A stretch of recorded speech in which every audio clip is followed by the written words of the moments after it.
Il est 20h, mesdames et messieurs, bonsoir et bienvenue dans ce journal. À tout de suite les grandes lignes de cette nouvelle édition. À la une de l'actualité, la commission technique de l'Assemblée nationale rejette le projet de suppression du Haut Conseil des collectivités territoriales et du Conseil économique, social et environnemental. La réunion de ce samedi est marquée par des discussions tendues. Les députés de la majorité présidentielle accusent leurs collègues de Benno Bokk Yakaar de vouloir bloquer le projet dont la séance plénière aura lieu ce lundi 2 septembre 2024 à partir de 10h. Le Parti socialiste démarre ce samedi un séminaire de 2 jours à la maison Léopold Sédar Senghor de Colobane.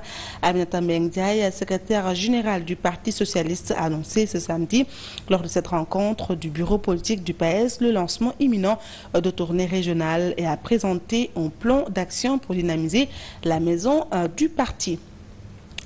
Le directeur général de l'APEX, Bakary Sega Bachili, a annoncé que la mise en service commercial de l'axe Dias-Diomniadio du train express régional débutera en juillet 2025. Cette deuxième phase du TER qui reliera Diamniadio à Dias sur 19 km est estimée à 253 milliards de francs CFA. Et puis un grand rassemblement pacifique en soutien à la Palestine a été organisé ce samedi dans l'après-midi par l'Alliance nationale pour la cause palestinienne au Sénégal en collaboration avec les forces vives de la nation, comme plusieurs autorités religieuses. Le leader de PASTEF qui a pris part à cette manifestation en soutien au peuple palestinien demande l'union de la communauté musulmane dans cette lutte. Voilà, c'est tout pour les grandes lignes de développement, c'est dans un instant.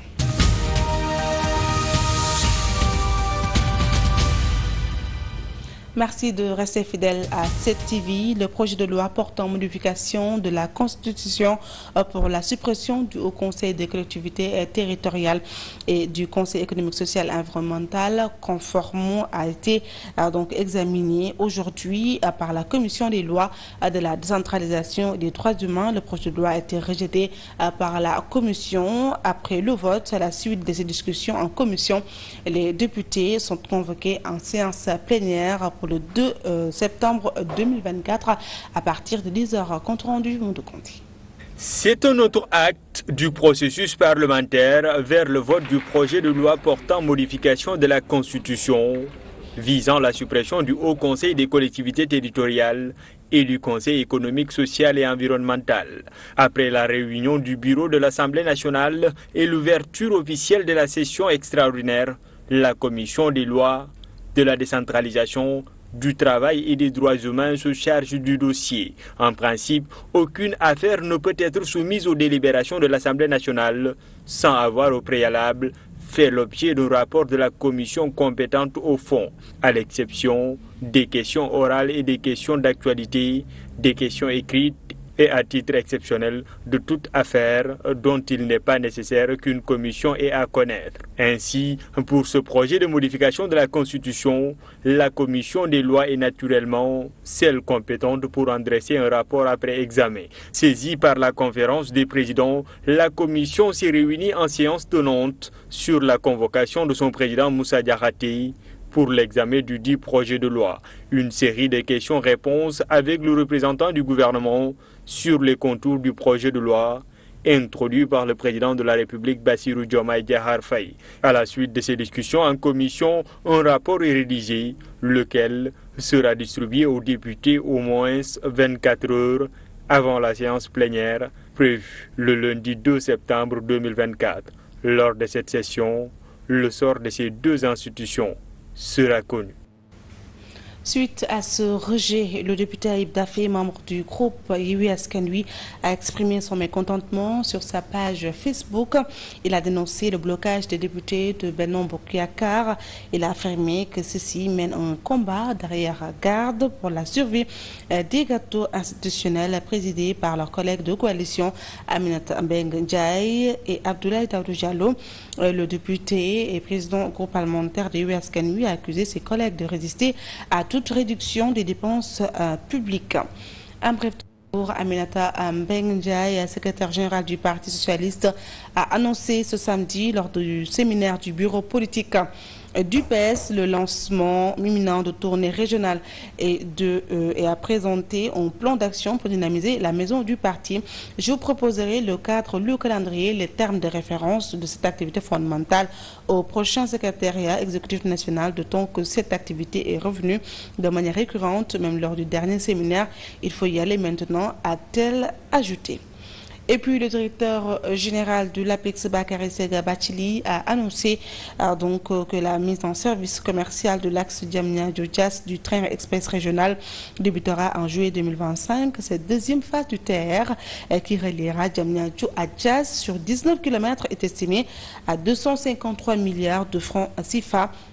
Des entreprises chargées de la construction de cette phase travaillent dans un cadre amélioré, ce qui leur permet de livrer l'ouvrage à temps. C'est à saluer, a été déclaré lors d'une visite de chantier sur le tronçon Diamniadio à IBT.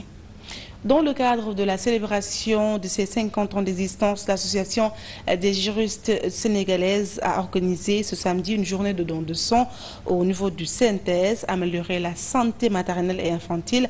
Tel est le thème retenu pour la journée. Les juristes sénégalais sensibilisent les femmes à davantage s'imprégner dans cette initiative pour sauver des vies. Compte rendu à Kadir Cissé.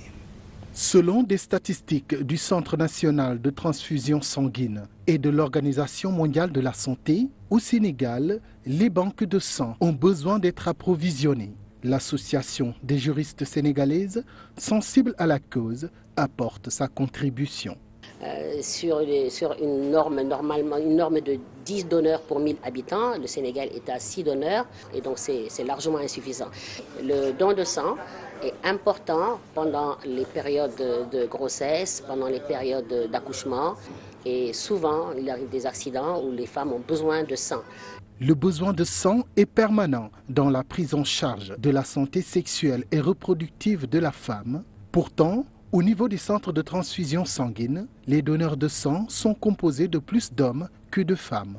Une disparité que les juristes sénégalaises tentent de corriger. Sur 4 donneurs, vous avez 3 hommes et une femme. Donc il y a un équilibre à rétablir, en quelque sorte une forme de parité à rétablir entre les donneurs hommes et les donneurs femmes. Pourquoi? Parce que les femmes sont celles qui ont le plus souvent besoin de sang. Il est bon que l'on puisse les sensibiliser pour promouvoir davantage le don de sang au niveau des femmes. Dans cette action humanitaire des femmes juristes du Sénégal, les marraines de quartier, communément appelées Badianougor, ne sont pas en reste. Je suis le relais, je peux dire, de l'AJS au niveau de la population. Donc en tant que Badianougor, je dois écouter les gens, les sensibiliser par rapport à tous les problèmes qui sont liés à la femme en particulier et à l'homme en général.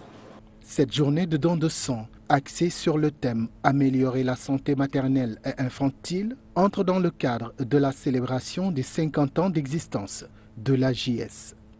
Litige foncier à Louga, la tension monte entre la famille Roulé et celle de Feu Djilimbaye suite à l'arrestation de Baïdam Roulé. Lors d'une altercation foncière, ses proches ont tenu une conférence de presse pour dénoncer ce qu'ils qualifient d'acharnement injustifié. Ils réclament la libération immédiate et sans condition de Baïdam Roulé et interpellent le président Bassirou Diomaye Faye et son premier ministre Ousmane Sonko. Disons que ces terres n'ont jamais appartenu à qui que ce soit parce que nous détenons un jugement. Et dans ce jugement, il est clairement écrit que les terres dites Ndiankoulé appartiennent en toute propriété à la famille de Galaye Roulé. Ce qui est clairement écrit par un juge. Donc il n'y a pas de possibilité à ce que ces jugements-là puissent être rétroactifs pour que des gens puissent s'accaparer, ne serait-ce que dans le plan de terre sur les terres dites de Ndiankoulé. Si vous allez de faire des manifestations, nous le ferons. Et tout ce que vous pourrez dire, c'est que ici à Ndiankoulé, on ne permettra à personne de pointer une barre ici à Ndiankoulé. Qui ouvre une enquête, parce qu'il est temps de savoir les personnes qui ont été impliquées dans ce dossier. Parce que eux tous ils savent que les terres de Ndiankoulé ont été jugées en 1955.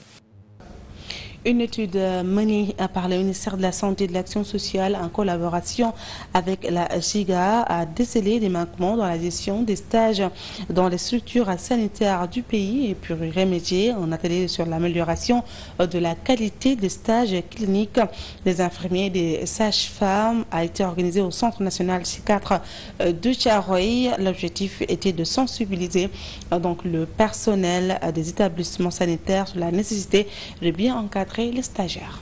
Un atelier sur l'amélioration de la qualité des stages cliniques des infirmiers et des sages-femmes s'est tenu au Centre national C4 de Thiaroye. Une occasion pour faire le point sur les problèmes des stages cliniques dans les structures sanitaires. Parce qu'il s'agit de former les infirmiers et les sages-femmes et l'ensemble des prestataires qui interviennent dans l'encadrement clinique des stagiaires. Et c'est un projet, bien sûr, d'une durée de 3 ans, donc, qui intervient dans les 2 régions de Dakar et de Thiès, qui sont les régions cibles du projet, appuyé par la JICA et mis en œuvre par le ministère de la Santé.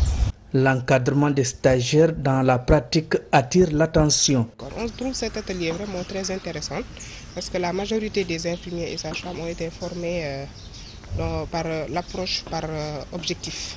Et maintenant, les infirmiers et sages-femmes sont formés par l'approche par compétence. Cette participante à cette formation apprécie. Et ce qui se fait aussi au niveau des structures, c'est différent. Donc il y avait un très grand besoin d'harmoniser. C'est dans ce cadre que la division de la formation, avec la collaboration de la JICA, a élaboré des documents pédagogiques et des documents administratifs pour pouvoir harmoniser. Il faut donc former au nombre. Il faut démultiplier cette formation. Et c'est important parce que ça permet de préparer les professionnels de demain. Nombre de personnels à former dans le cadre du projet de l'amélioration de la qualité des stages cliniques tourne autour de 700 à 800. Il s'agit d'un partenariat entre le ministère de la Santé et la JICA. Le projet concerne d'abord Dakar et Thiès. L'amélioration de la qualité des stages cliniques tourne autour de 700 à 800. Il s'agit d'un partenariat entre le ministère de la Santé et la JICA. Le projet concerne d'abord Dakar et Thiès. Santé publique, toujours la forte consommation de la chicha et des cigarettes électroniques chez les jeunes, un problème majeur qui inquiète de plus en plus les professionnels de santé en dépit de nombreuses alertes de la Ligue sénégalaise contre le tabac. Le phénomène ne cesse de prendre de l'ampleur au point de devenir un réel problème de santé publique. L'utilisation de ces produits se fait le plus souvent dans les lieux très fréquentés comme les plages et dans les restaurants. La Ligue sénégalaise contre le tabac poursuit son combat contre l'utilisation du chicha et des cigarettes électroniques. Dans un communiqué, la LISTAB alerte sur les dangers de ces produits qui ont envahi les espaces publics comme les plages. Au Paradise Beach, situé sur la corniche ouest de Dakar, un comité de gestion a instauré une série de mesures pour le bon fonctionnement de l'endroit. L'utilisation du chicha et des cigarettes électroniques y est formellement interdite. Nous sommes là pour assurer la sécurité. Tous ceux qui viennent pour fumer, ces produits ne sont pas les bienvenus. Mais la surveillance devient difficile quand il y a une grande affluence, comme les week-ends. Ayant pris conscience du danger, des jeunes Sénégalais ont décidé d'arrêter l'utilisation de ces produits. C'est le cas de ces 2 adolescents fréquentant le Paradise Beach. Je ne l'utilise pas et je demande à mes amis de ne pas le faire. Je l'utilisais avant, mais depuis que j'ai entendu les alertes, j'ai arrêté. D'autres, en revanche, continuent de s'adonner à la pratique malgré les mises en garde de la Ligue sénégalaise contre le tabagisme. On nous met en garde tous les jours, mais on ne peut pas arrêter, c'est plus fort que nous. Je pense qu'il faudrait intensifier la sensibilisation. De son côté, le comité de gestion du Paradise Beach travaille de concert avec la police. Des sanctions sont prévues contre ceux qui tenteront de braver les interdictions. Et on travaille avec la collaboration de la... On est en collaboration avec la police. Les forces de l'ordre viennent des fois pour patrouiller. Ils nous aident aussi à faire respecter les mesures que nous avons instaurées. lijjanti loolu ndax loolu seen domaine la. Selon les dernières estimations, au Sénégal, 11% des enfants âgés entre 13 et 15 ans et 6% des filles sont des fumeurs. La LISTAB pense qu'il est impératif d'accélérer le processus législatif pour protéger la jeunesse contre ces produits nocifs. Et puis en bref, un grand rassemblement pacifique en soutien à la Palestine a été organisé ce samedi dans l'après-midi par l'Alliance nationale pour la cause palestinienne au Sénégal en collaboration avec les forces vives de la nation. L'événement s'est tenu à l'esplanade de l'Institut islamique de Dakar et près de la grande mosquée, comme plusieurs autorités religieuses. Le leader de PASTEF qui s'est joint à cette manifestation en soutien au peuple palestinien plaide pour l'unité de la communauté musulmane pour faire face à ce problème qui ne doit pas rester impuni selon le chef du gouvernement. Nous y reviendrons dans nos prochaines éditions. Voilà, c'est la fin de ce journal. Merci de l'avoir suivi et bonne suite de programme sur la 7 TV. Au revoir et bon week-end à tous.